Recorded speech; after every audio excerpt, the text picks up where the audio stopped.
When my daughter Meredith called me out of the blue on a Tuesday afternoon and told me I shouldn't be living alone anymore, I should have heard the catch in her voice. I should have noticed how she said, "We've been talking about it," instead of "I've been thinking about it."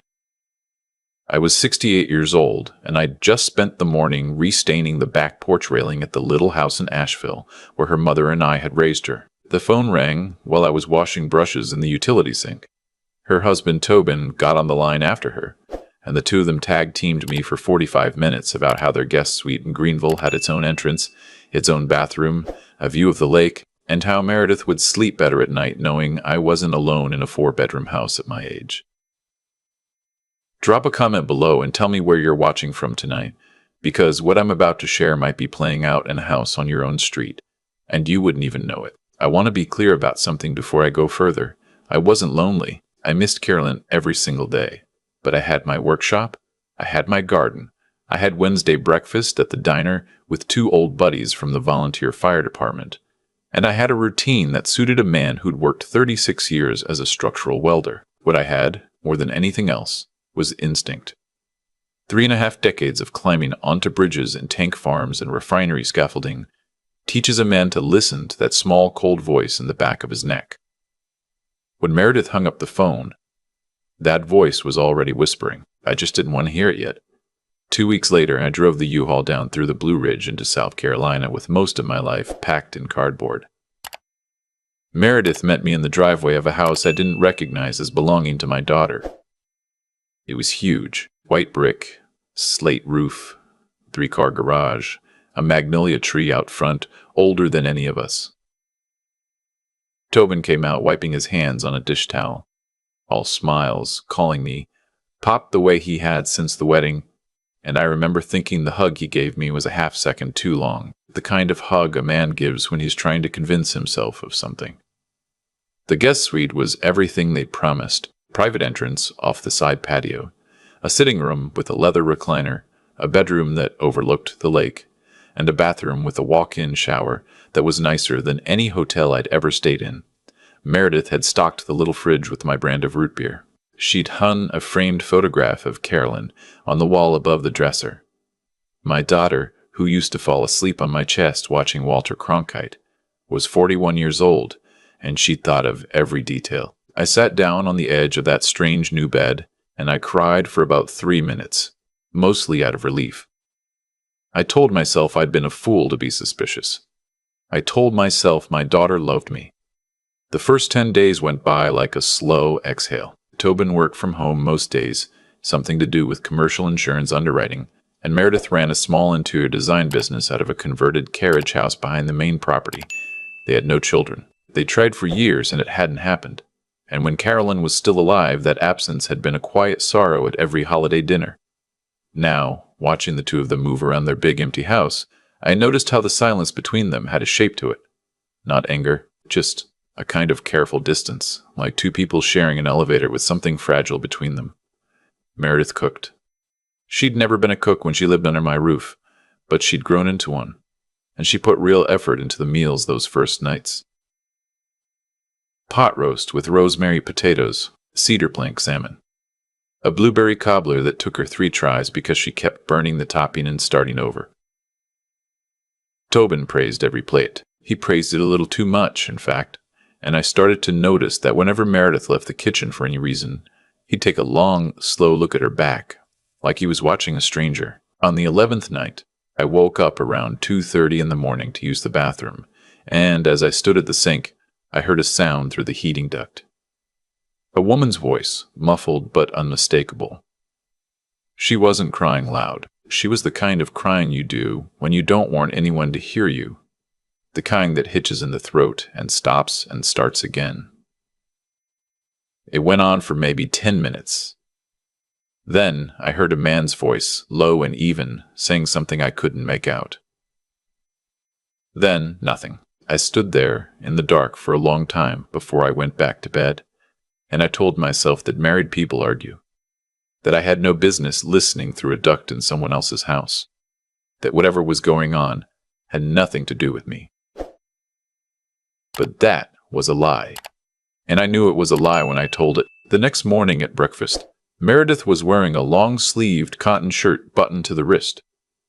The temperature outside was already past 80 by 8 in the morning, and the kitchen had that thick July humidity that settles in even with the air running. She poured my coffee, and her hands were steady, and her smile was bright, and there was a faint pink mark along the side of her jaw that she tried to cover with foundation. I asked her if she'd slept all right, and she said she had. I asked her if Tobin had had to go to the office, and she said no, he was on a call upstairs. The whole exchange took maybe 90 seconds, and in those 90 seconds, I watched my daughter perform a version of herself that I had never seen before, and the small, cold voice at the back of my neck was no longer whispering. It was talking out loud. I started paying attention then, not staring, not interrogating, just watching the way you watch a deer line at the edge of a field, patient and quiet. I noticed that Meredith never opened the mail anymore. Tobin brought it in every day at 4 o'clock and took it straight to his office. I noticed that her phone was almost always face down on my counter, and that when it buzzed, she looked at it the way a rabbit looks at a hawk's shadow. I noticed that twice, when I came in from the patio unannounced, the two of them stopped talking mid-sentence, and that the silence afterward had the same shape as the silence I'd felt that first night. The thing that finally pushed me over the edge was a Sunday afternoon. We'd had a nice lunch, the three of us, and Meredith had gone upstairs to change before we drove to a garden center she wanted me to see. I was sitting in the den waiting, watching the Braves game on mute, and I heard her come down the stairs in a sundress. She walked into the den, and Tobin, who was pretending to read a magazine, looked up and looked her over the way a butcher looks at a side of beef. "Go put on the green one," he said. "That one makes your arms look heavy." He didn't say it cruel. He said it casual, the way he'd ask someone to pass the salt. Meredith said, "Okay," and turned around and went back upstairs without a word, and I sat there on that leather sofa with the baseball game flickering, and I felt something in my chest go very still, like a clock stopping. I have spent my whole life believing that a man's character is what he does when nobody's looking. What I'd just seen was the smallest part of who Tobin really was, and it had slipped out because he'd stopped seeing me as anybody whose opinion mattered. To him, I was already furniture. An old man parked in the guest suite, harmless, half-blind, easy to manage. That night, I started a notebook. A little spiral-bound one I'd packed with my receipts, the kind I used to keep tally of welds. I wrote down dates. I wrote down what I'd seen and heard. I wrote down the bruise on her wrist that I noticed on Wednesday when she reached up to grab a glass from the high cabinet and her sleeve rode up. I wrote down the way Tobin had laughed when she dropped a serving spoon and said, "Jesus, Meredith, are we doing this again?" I wrote down the times the bedroom door had slammed upstairs, and the sound of something hitting a wall, and the silence that followed. I'm not a sophisticated man, but I am a methodical one, and I knew that whatever I did next, I was going to need more than my word. 3 weeks in, the pattern of the showers started. It was always between 2 and 3 in the morning, always the master bathroom on the second floor, which sat almost directly above the guest sitting room. The sound carried down through the bones of the house, that particular hiss of a high-pressure showerhead running at full force. The first night I heard it, I figured one of them was sick. The second night, I figured Tobin had insomnia. By the fourth night, I knew it wasn't insomnia, because along with the water, I could hear the timbre of his voice. Not the words, just the bass of it, going on, and underneath it, the higher pitch of hers, sometimes pleading, sometimes silent for long stretches. The water ran for 22 minutes. I timed it. Then it shut off, and the house went quiet. And I lay in that beautiful guest bed staring at the ceiling fan with my fists clenched on top of the comforter. The next morning, Meredith made waffles. She was wearing a turtleneck. I want to tell you what I felt in that moment, because I think it matters. I didn't feel rage. Rage would come later. What I felt was a kind of grief so deep it was almost physical. A heaviness in my arms and legs, because somewhere upstairs in that beautiful house, my 41-year-old daughter was being broken into pieces by a man she'd promised her life to. And she was coming downstairs every morning and pouring my coffee and pretending it wasn't happening. And the reason she was pretending was that she had no idea anyone in the world would believe her if she told the truth. I had to make her believe that I would. But I had to be careful. I'd watched enough true crime, talked to enough cops over the years, to know that men like Tobin don't respond well to a confrontation. The most dangerous moment in an abused woman's life is the moment she tries to leave. If I went charging up those stairs the way every part of me wanted to, the only person who would pay for it was Meredith. So I waited. I watched. And while I waited, I started looking around. Tobin's home office sat at the end of the second-floor hallway. The door had a keypad lock on it, which I thought was strange for a man working from home in his own house. But I didn't think much more about it until the Tuesday Meredith drove into Charleston for a client meeting, and Tobin had to leave for an appointment with an actuary. He told me he'd be back by 4.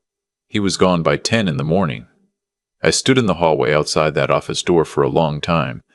I'm not a man who breaks rules generally, but there are situations in life where rules and right have parted ways, and a man has to choose. I went back to the guest suite, got the notebook and a small flashlight, and stood at that keypad and thought about what I knew about my son-in-law. I tried his birthday. Nothing. I tried the wedding anniversary. Nothing. I tried the wedding anniversary. I tried 1, 2, 3, 4, because I'd known a lot of men who weren't as smart as they thought they were, and it didn't work either. Then I noticed that on the molding above the door, just barely visible, there was a thin pencil mark.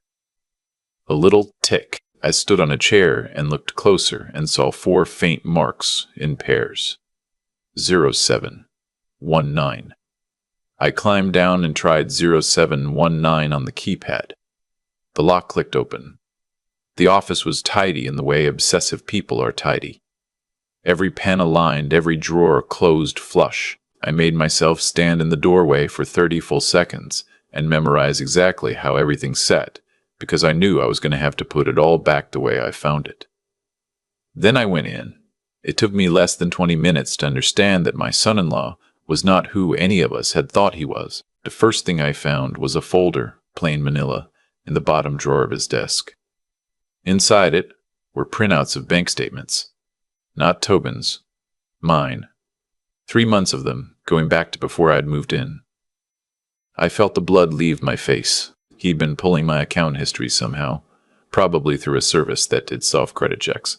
Pages of my retirement balances, my pension, the proceeds from the sale of the Asheville house that I hadn't even completed yet. Highlighter marks on the line items that mattered. A number written at the top of the first page in red pen. A number that represented, more or less, every dollar I had to my name. The second thing I found was a folder behind it, labeled with my initials in his neat block printing. Inside were notes.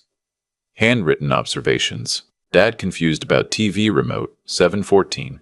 Dad couldn't remember Meredith's middle name, 722. Dad walked in the kitchen and seemed disoriented. Date after date, going back to my second day in the house. None of them were true. I had never been confused about a remote control in my life. I knew my daughter's middle name.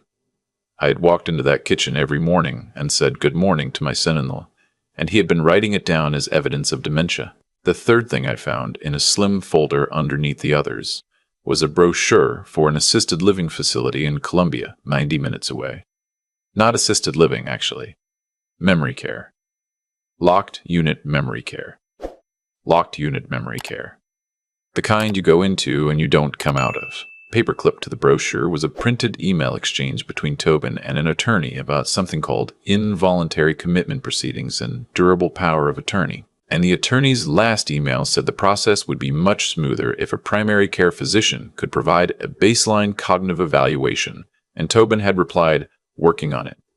Have an appointment scheduled for him in 3 weeks. He doesn't know. I sat down in my son-in-law's leather desk chair, and I'd put my face in my hands, and I breathed for about a minute and a half. And then I got back up, and I photographed every single page in those folders with my phone, and I put everything back exactly the way I'd found it, and I locked the office door behind me, and I went down to the guest suite, and I sat on the edge of the bed, and I let myself shake for a while. He wasn't just hurting Meredith. He was coming for me, too. Now, I want you to understand something about a man like Tobin. Men like that don't get violent because they're broken. They get violent because they've decided they're entitled to something, and the people in their lives are obstacles between them and that something.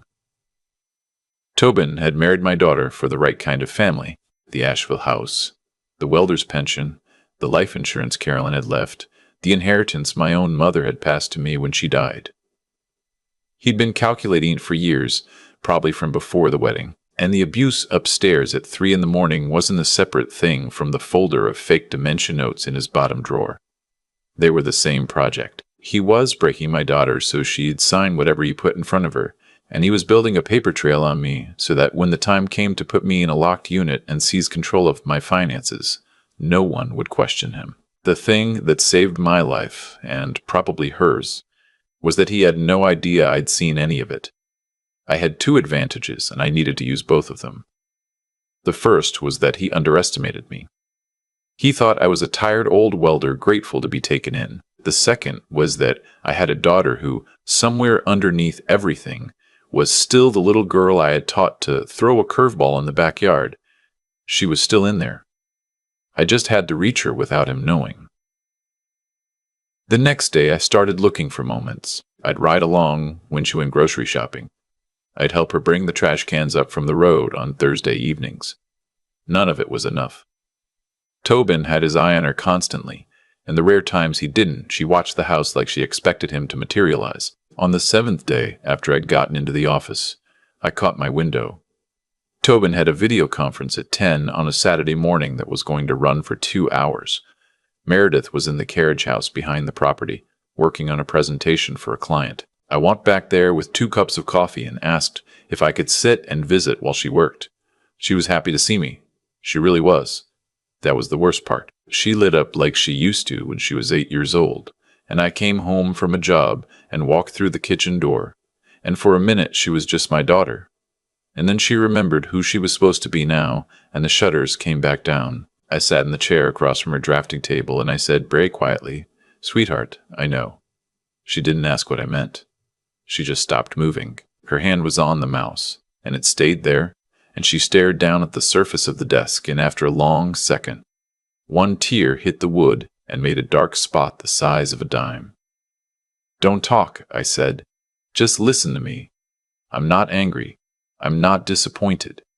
There's nothing you've done wrong. This is not your fault. Do you hear me? This is not your fault." She nodded once, very small. She didn't look up. "I'm not going to let him hurt you anymore," I said. "But you and I are going to do this slow, and we're going to do this slow, and we're going to do this smart. Because if we do it any other way, he's going to win. Can you do that with me?" There was a silence that I will remember on my deathbed. Then she whispered, "He has cameras." I felt the cold come back into my neck. Where? The kitchen. The den. Both hallways. My phone has something on it. He reads my texts. He reads my email. He has the password to my bank app. How long? 3 years. It started small. I thought it was. Her voice broke. I thought it was because he loved me. I thought I was the problem. I thought if I could just stop, I said gently. Stop.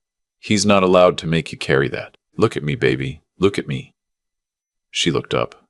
Her face was wet and her eyes were the eyes of a person who had been alone in a small dark room for a very long time. He has been planning to put me in a memory unit, I said. I found the paperwork. He's been writing fake notes about my mind. He wants the money. All of it. Yours, mine, everything. This is not a marriage. This is a setup. And we are going to dismantle it. I watched something change in her face. The fear didn't go away. But underneath it, something else woke up. The same something I'd seen the time her 9th grade civics teacher had marked her down on a paper she'd worked 2 weeks on. And she'd walked into his classroom the next morning with 3 pages of footnotes proving she was right. My daughter had a spine. He'd just spent 3 years convincing her she didn't. We made a plan, sitting at that drafting table, with the carriage house security cameras pointed at the parking pad and not at us. The first thing we needed was a phone she could use that he didn't know about. The second thing we needed was an attorney who knew domestic abuse and elder abuse, because we had both, and most lawyers know one or the other. The third thing we needed was for her to act, every single day, like absolutely nothing had changed. I drove into town the next afternoon and bought a basic prepaid phone with cash at a Walmart 20 miles outside Greenville. I activated it under a fake name. I gave it to Meredith inside an empty oatmeal canister in the carriage house pantry, and we agreed it would never leave that building. From that moment forward, anything important we needed to discuss happened in the carriage house, with the cameras pointed at the door and not at us. Finding the attorney was harder than I expected. I didn't want to use anyone in Greenville because Tobin had lived in that town for a decade and I had no idea who knew him. I went up to Spartanburg and met with a woman named Aurelia Pennington Shaw, a senior partner at a small firm that handled elder financial abuse and family violence. She was about 60, with steel gray hair cut short and the kind of unblinking attention that I imagine made her terrifying in a courtroom. I spread the photographs of the folders across her conference table and watched her face go from polite interest to something much harder. "Mr. Halverson," she said, "what you've shown me here is not just abuse. This is a coordinated financial and psychological scheme. You found this in his office?" "I did." "Did you take the originals?" "No, ma'am. Photographs only. I put everything back exactly as I found it." She nodded once. "Good, that's good. We have a long road ahead of us, but you've already done the most important thing, which is preserve the evidence without alerting him. Now I want to tell you what we need to do over the next 4 to 6 weeks, and I need you to understand that you will need to be patient, because patience is what's going to keep your daughter alive." That afternoon set the framework. We needed audio. We needed medical documentation of Meredith's injuries. We needed a baseline cognitive evaluation of me, performed by a doctor of my choosing, that would forever destroy any future claim that I had dementia. We needed to map out every joint account, every shared asset, every name on every deed, and we needed to do all of it without Tobin noticing anything different about either of us. The cognitive evaluation was the easiest part. Aurelia recommended a neurologist in Greenville named Dr. Salzer Lambert, and I drove myself there for a 3-hour battery of memory and reasoning tests. I scored, in her words, in the top 5% for my age cohort. She put it in writing. She dated it. She made 3 sealed copies. 1 went to Aurelia. 1 went into a safety deposit box.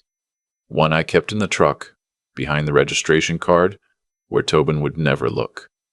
The audio took longer. Aurelia gave Meredith a small device, no bigger than a tube of lipstick, that she carried in her purse. For 2.5 weeks, my daughter recorded her own husband. She recorded him calling her stupid. She recorded him telling her that no one would believe her if she ever tried to leave. She recorded him saying on a Thursday night in the kitchen, "Your father's going to be in a home by Christmas. And when he is, you and I are going to have a long talk about the right way for a wife to behave." She recorded the cold water punishment showers, holding the recorder behind a folded towel on the bathroom counter. The audio of one of those nights was so bad that when Aurelia and I sat in her office and listened to it, neither of us spoke for 10 full minutes after it ended. The medical documentation took the most courage. There was an urgent care clinic 2 towns over where the staff had been trained in domestic violence intake, and twice over the course of 3 weeks, Meredith found a reason to drive that direction and went in.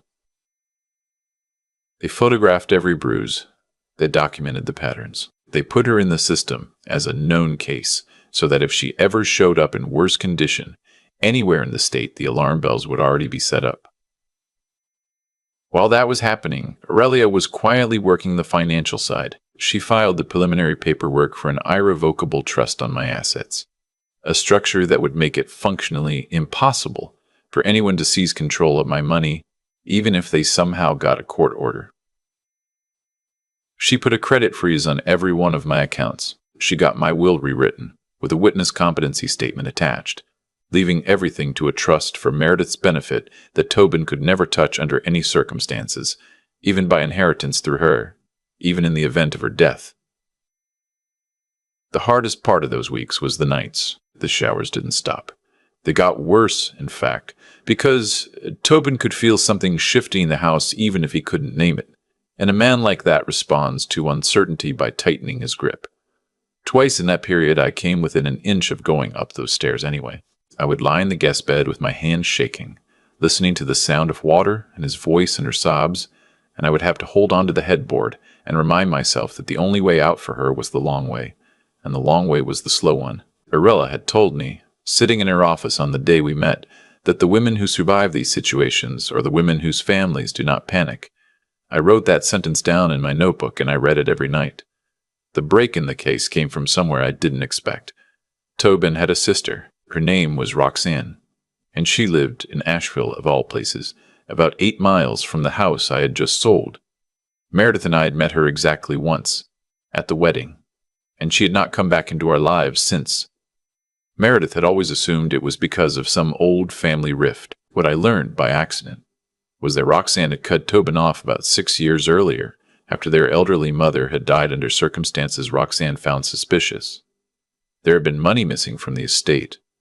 There had been a very fast cremation. Roxanne had hired a private investigator, and the investigator had found enough that Roxanne had walked away from her brother permanently, even though she didn't have enough to take to the police. I found this out because I called her. I'd kept her number from the wedding on a contact card in my old address book, and one morning while Tobin was at a dental appointment, I sat on the back patio and dialed her up. I told her who I was. I told her what was happening to Meredith. I told her about the folders in the office. There was a silence on the other end of the line that went on so long I thought she'd hung up. Then she said very quietly, "Mr. Halverson, I have been waiting 6 years for someone to call me about my brother. Tell me what you need." What we needed was the file her investigator had assembled 6 years earlier. She FedExed it to Aurelia's office the next morning. Inside it was a complete portrait of a man who had spent his entire adult life cycling through relationships with vulnerable people and walking away with their money. There had been a college girlfriend whose tuition fund had vanished. There had been an older woman in his late 20s who'd ended up in a hospital with a head injury he claimed she got from a fall. The mother's estate had been the largest take, and the only reason Roxanne hadn't pursued it was that her own husband had begged her not to, fearing what Tobin would do if cornered. Tobin had been smart enough his whole life to spread the damage thin and to keep moving. Meredith was supposed to be the long one, the settled one, the retirement plan, and I was the bonus. We moved on the 3rd Friday in September. Aurelia had coordinated everything to the minute. The divorce papers were drawn up. The restraining order was pre-filed and ready to be served the moment we said the word. A detective with the Greenville County Sheriff's Office named Roman Paget had been read 2 weeks earlier and had quietly confirmed that the financial fraud charges alone, given the falsified medical notes and the contact with the assisted living facility, were enough to make an arrest. The shelter was ready. A bag had been packed for Meredith over the course of 3 weeks, item by item. Each one slipped out of the house in her carriage house tote bag and hidden in a storage unit I'd rented in cash. Tobin was scheduled to come home from work at 6. At 5:45, Meredith and I sat in the den. The cameras were on. The microphones were on. We knew it. We wanted them to be. When he walked in the front door, briefcase in hand, he stopped in the foyer, because he could feel that something was different in the air. He set the briefcase down slowly and walked into the den. Meredith was sitting on the couch, hands folded in her lap, very calm. I was sitting in the chair opposite her. There was a manila folder on the coffee table. "Tobin," she said. Her voice didn't shake. "We need to talk." He looked at her. He looked at me. He looked at the folder. "What is this?" he said. "This is a divorce filing," she said, "and a restraining order. They will be served on you in approximately 45 seconds when the deputy who is currently parked at the end of the driveway comes up to the door." His face didn't change at first. That was the thing about him. He had a stillness when he was deciding what mask to put on. I had seen it across the dinner table for weeks, and I was watching it now in real time. He chose rage. I'd expected him to. He came across that den at her like a thrown weight, and I came up out of my chair to put my body between them, and the doorbell rang, and the deputy walked in with 2 uniformed officers behind him, and Tobin froze about 4 feet from where my daughter was sitting. His hand was up. The officers had already cleared the threshold. There were a lot of voices and a lot of movement. And the next thing I remember clearly was watching them put cuffs on him in his own foyer, with the magnolia tree visible through the open front door behind him, and Meredith standing very still in the center of the den with her hands at her sides. He looked at me as they walked him out. Just looked. He didn't say anything. He had that same stillness, like a man cataloging faces to come back to later. I held his eyes until the deputy turned him toward the cruiser. And then I walked to my daughter, and I put my arms around her, and for the first time in 3 years she let herself cry, the way a human being cries when she finally believes she's safe. The case took 11 months to work through the system. The audio recordings, the medical documentation, the falsified dementia notes, the assisted living correspondence, Roxanne's investigator's file, the financial statements he'd pulled on me, all of it went into the prosecution's package. His attorney tried twice to plead it down.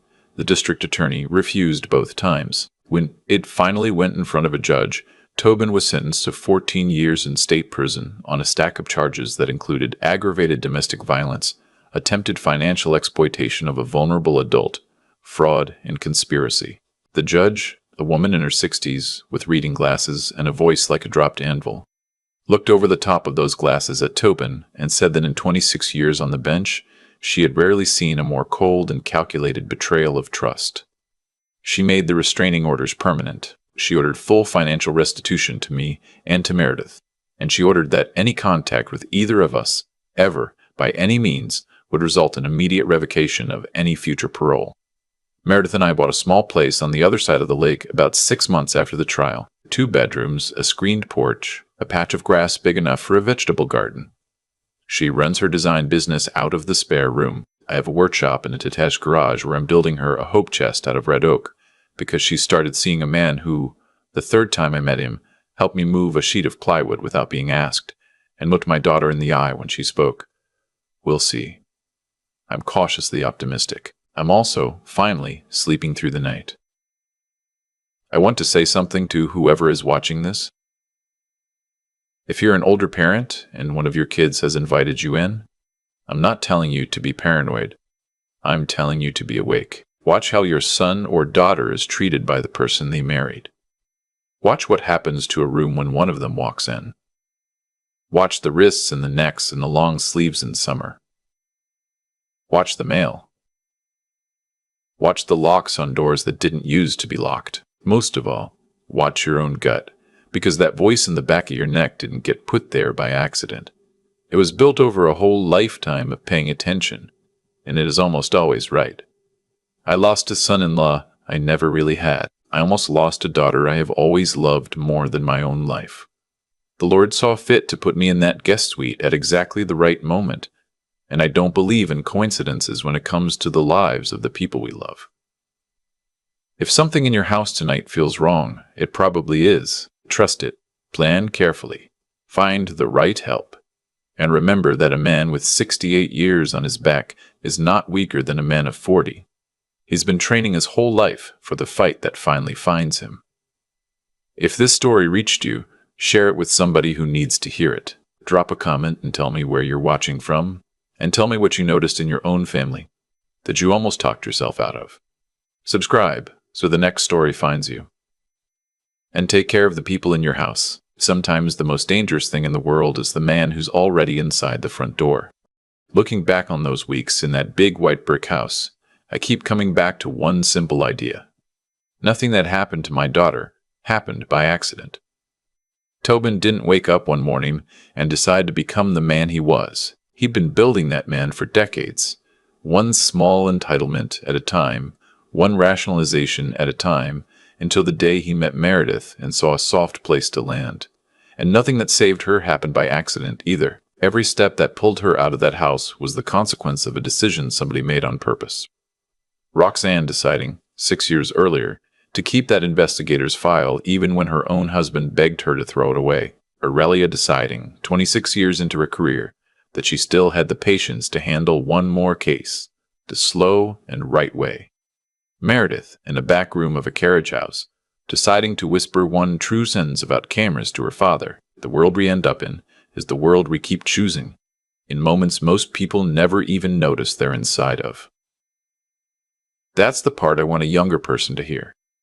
Character is not a feeling, it's a habit. When I sat in Tobin's leather desk chair with photographs of falsified medical notes on my phone, I wasn't brave in that moment because I'd had some flash of courage. I was steady because I'd spent 40 years on scaffolding, learning that panic gets a man killed, and I'd spent 68 years learning that a quiet decision made early is worth more than a loud decision made late. Whatever you build into yourself in your 20s and 30s is the only thing you'll have to draw on when life puts a real test in front of you in your 60s. The other thing I want to say is about the difference between intelligence and wisdom.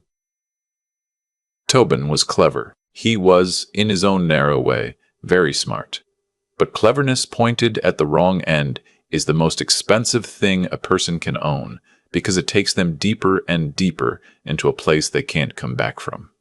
Wisdom is something else. Wisdom is what tells you that the sound of your daughter crying through a vent at 2 a.m.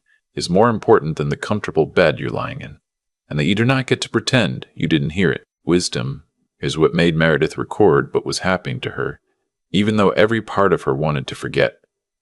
Wisdom is choosing the harder right when the easier wrong is already laid out for you with the lights on. And finally, this. Endurance is not a glamorous virtue. It's quiet. It's getting up the next morning, after a night you couldn't sleep through, and pouring coffee for the man who hurt the person you love most, and smiling at him because the long game requires it. My daughter endured 3 years in that marriage so she could survive long enough for someone to find her.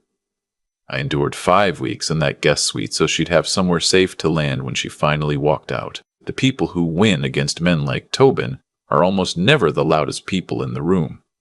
They're the ones who refuse to break on the timetable he set for them.